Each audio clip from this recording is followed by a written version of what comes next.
Welcome. Thank you for joining us today for our first session of the Mason School of Business Facebook Live Information Series.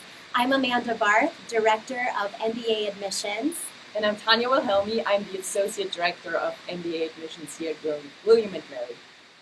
We, as promised, hope to take a brief 10-minute portion of your afternoon to focus on the topic about how to best navigate your B-School search process. We hope that you'll find a few valuable takeaways that are applicable to your business school search plan.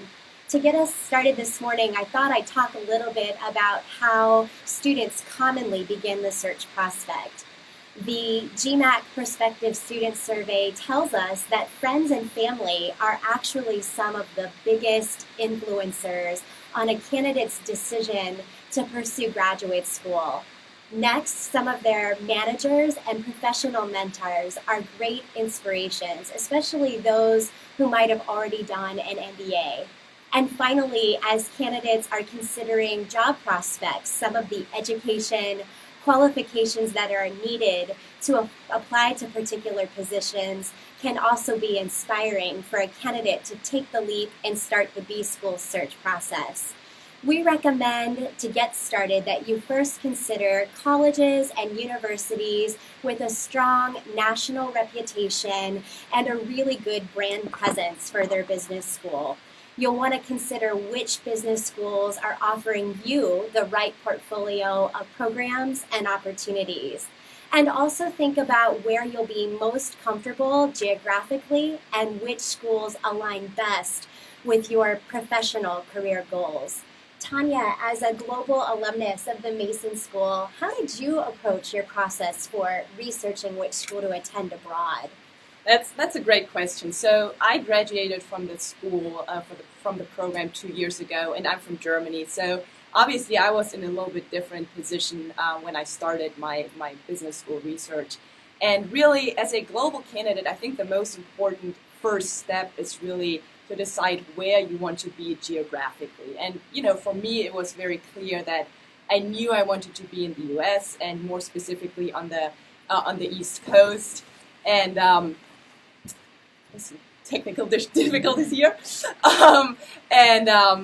so that obviously helped me narrow down my search a lot and come up with a good list of schools and programs to look at.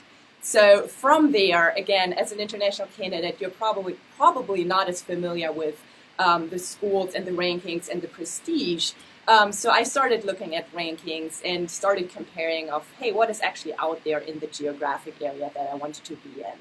Absolutely. We agree that rankings are a great place to start, but they're certainly not everything. So we encourage students to look beyond the rankings. For example, here at the Mason School, we focus a lot on the rankings such as Business Week, Forbes, U.S. News and World Report, and we also have some great testimonial stories in some of our partners like Princeton Review and Poets and Quants.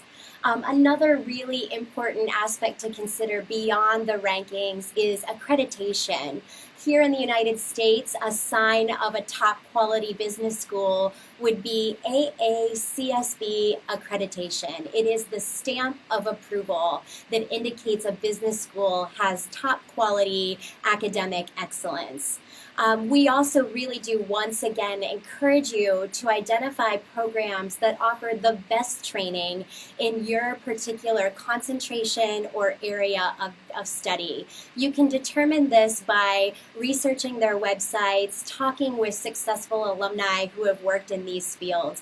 But we feel like a lot can be found by exploring program concentrations and focus through the website. Absolutely. And the website was definitely the first place where I started my research as well. Once I had that first list of schools to look at, and then another thing we often tell applicants is to really figure out what kind of components are most important for you, and keep track of those components and how they line up with the schools that you look at in a spreadsheet, for example. So for me, just to speak a little bit about my experience, I knew that I wanted to be in the US. I talked about that a little bit already, but I also wanted a program that was a little smaller and felt a little more personal. I also looked for a strong leadership education. So all of that came together for me with William and Mary, and that's why I eventually made the decision for that school. Absolutely. MBAs are very confident with spreadsheets, so we agree. That's a great way to organize all of the good research that you've done. A few other headers that you might want to consider would be programs that offer a unique offering that is of interest to you. Tanya mentioned leadership development, coaching and mentoring, opportunities for women. A few other points might be tuition and fees, scholarship opportunities. You might even come up with a rating system so that you can gauge your level of interest and assign a rating to each program. It is important to stay organized, and this will help you as you really consider which programs that you'll ultimately want to apply to. Another point that Tanya mentioned was reaching out to the business school directly, making contact with the Office of Admissions to request more information. And we really encourage you to do that. This is your specific opportunity to ask questions that are meaningful to you, relevant to your candidacy, and it's a great first step for gaining a better understanding of a business school culture as well. Absolutely, and especially as an international candidate or domestic candidate from a little further away, this is most of the times, or actually pretty much every time, your first contact point or touch point with the school, and really getting an idea or an impression of how admissions get back to you gives you a fantastic idea of what to expect when you actually join the program. And again, my experience was incredibly positive when I first reached out to the school, and that's really something that we as an admissions team put incredibly high on our priority list, is to make sure that we treat every candidate very, very special, make them feel special, and partner with them throughout the entire process. Absolutely, very true. And here at the Mason School, almost all of our programs offer year-round information sessions. We're thrilled to meet prospective students and to meet you where you are. You also have the opportunity, by reaching out to us, to make meaningful connections with current students and alumni. They know best what the experience is like, and they're always very receptive to sharing their story. Finally, our entire admissions team is gearing up for a very exciting season of recruitment. So we look forward to connecting with you in a city where you reside. We'll be partnering with the MBA Tour, the QS World MBA Tour, the Forte Forum for Women, and various pipeline opportunities at regional colleges and universities. So we invite you to go to our website and take a full look at the travel schedule for the season ahead, and we do look forward to engaging with you. So please join us on the recruitment trail. Absolutely. So again, just to reiterate what Amanda just said, reach out to us at any time and really try to schedule a meeting with us wherever we are around the world. And we try to be very, very much out there and get in touch with our applicants. And that was my first impression too, just to share a little bit of a personal experience. When I applied, one of the admissions officers actually got back to me and talked to me or replied in German, which is my native language, which was fantastic and very, very different than anything that I've experienced personally at any other school. So that was great. And I was put in touch with a current student from India at the time as well to talk a little more about the program. And he used to sell cars in India, and I worked for Audi, so we had a great few talking points, and we were both international, so it was fantastic to connect with him. And again, this is just the perfect opportunity connecting with current students and alumni to learn a little more about the culture of the school and really get an idea of what to expect once you are in the program. That's a great anecdote and definitely reflective of the Mason School culture. Sometimes Tanya and I and our teams will hear that students aren't sure if they'll qualify for our program, and we certainly invite candidates to partner with us at any phase of their business school search process.